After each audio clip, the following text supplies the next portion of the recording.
இந்த ஆலயம் உனக்காக.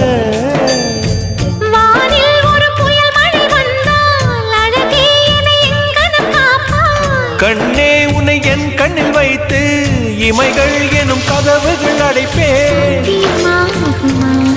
நான் சத்தியம் செய்யவா? தொடு தொடுவெனவே வானவில் என்னை தூரத்தில் அழைக்கின்ற நேரம்.